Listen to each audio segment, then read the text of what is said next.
A single credit score mistake cost the average American $43,000 over their lifetime. Yet banks actively hide the tricks that could boost your score by 200 points in 6 months. Today, I'm exposing the credit game they don't want you to understand. Your credit score isn't just a number. It's the difference between a $1,400 monthly mortgage payment and a $2,100 payment on the same house. We're talking $700 more every single month. Over 30 years? That's $252,000 extra you'll pay simply because your score is 100 points lower. But here's what nobody tells you. Credit scoring isn't about being responsible with money. It's about gaming a system designed to keep you paying more.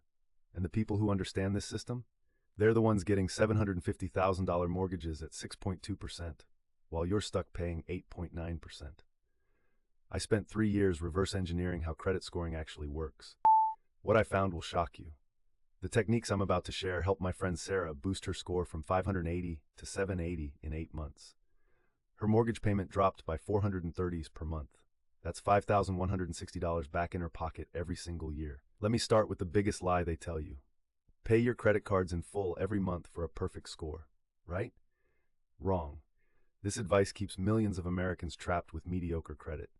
Here's why this conventional wisdom is actually sabotaging your score.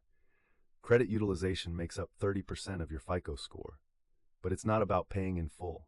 It's about timing and strategy. The credit bureaus only see what's reported on your statement date. If you pay in full before the statement cuts, they see zero utilization. Sounds good? It's actually terrible for your score. Credit models want to see you can handle debt responsibly. Zero utilization signals you're not using credit at all. The sweet spot? Keep utilization between 1% and 9% on your statement date, then pay it off before the due date to avoid interest. Here's the hack banks hate. Let's say you have a $5,000 limit. Instead of letting a $2,000 balance report, pay it down to $200 before your statement date. That's 4% utilization. Your score could jump 50 to 100 points just from this timing trick. But wait, there's more. They're hiding from you. The 15-3 method that credit repair companies charge $2,000 to teach you. Make payments 15 days before your due date and 3 days before. This keeps your utilization low while showing consistent payment activity. Banks see multiple payments per month as extremely responsible behavior. Now here's where it gets crazy. Most people think all credit cards are equal for scoring. They're not. Certain types of credit accounts are weighted differently in the algorithm, and one type of credit card can boost your score faster than any other. Authorized user accounts on old, high-limit cards with perfect payment history. This is called credit piggybacking. Find someone with a 15-year-old credit card, low utilization, and perfect payments. Get added as an authorized user. Their entire credit history for that card transfers to your report. I know someone who added their college kid to a 20-year-old American Express card with a $50,000 limit. The kid's score jumped from 650 to 740 in 2 months, just from being an authorized user. The average age of accounts and credit limit boost alone was worth 90 points. But here's the part nobody talks about. The order you pay off debt matters tremendously for your score. Most financial advice says pay off highest interest first. That's mathematically correct, but credit score suicide. For maximum score improvement, pay off your smallest balances first. Here's why. Credit scoring heavily weights the number of accounts with balances. Having 5 cards each with $500 balances hurts more than one card with a $2,500 balance. Pay off the small ones completely. Watch your score explode. Next secret, the inquiry myth that's costing you points. Hard inquiries stay on your report for 2 years, but only affect your score for 12 months. Multiple inquiries for the same type of loan within 14 days count as one inquiry. But mortgage and auto loans get 45 days. Credit cards, only 14 days.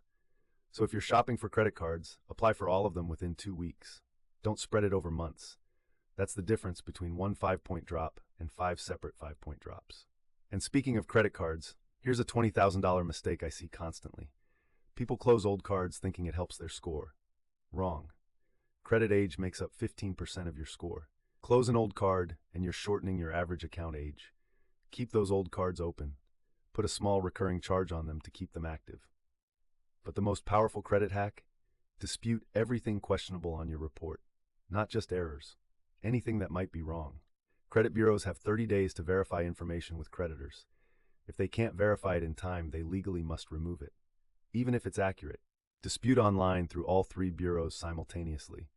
Use different reasons for each bureau. Experian might remove something, Equifax keeps.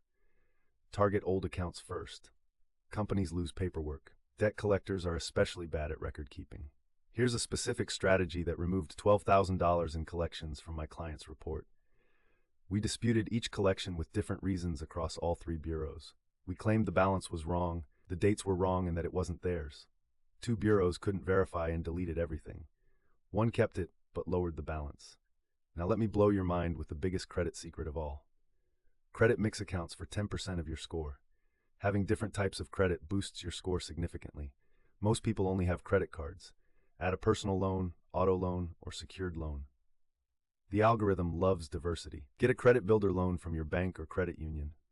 Borrow $1,000 and they hold it in a CD while you make payments. After 12 months, you get your money back plus interest. But you've established an installment loan with perfect payment history. Your score will thank you. But here's where it gets really crazy. Some banks offer secured credit cards that graduate to unsecured after 6 months. Your deposit becomes credit limit without a hard inquiry. It's like getting free credit limit increases that boost your score. Capital One and Discover both offer these graduation programs. Start with a $500 secured card. After 6 months of perfect payments, they convert it to unsecured and often increase the limit to $1,000 or more. That's an instant utilization improvement. Now, want to know the fastest way to boost your score by 100 points? The credit limit increase strategy banks try to hide from you. Instead of applying for new cards, ask for increases on existing cards every 6 months. No hard inquiry on many cards if you ask for specific amounts. Call your credit card company. Don't use the automated system. Get a human. Ask for exactly 2.5 times your current limit. So if you have $2,000, ask for $5,000. They often approve smaller increases without hard pulls. Even a $500 increase improves your utilization ratio. Here's the nuclear option for credit repair. Student loan rehabilitation for old defaulted loans. If you have old student loans in default, make 9 on-time payments under a rehabilitation program. The default status gets completely removed from your credit report. Not just updated to paid, completely erased. I've seen 200-point score increases from student loan rehabilitation alone. It's the only type of negative item that can be completely removed while still being legitimate debt. Most people don't know this program exists. But the most overlooked credit booster? Rental payment reporting. Services like RentTrack and Pay Your Rent report your rent payments to credit bureaus.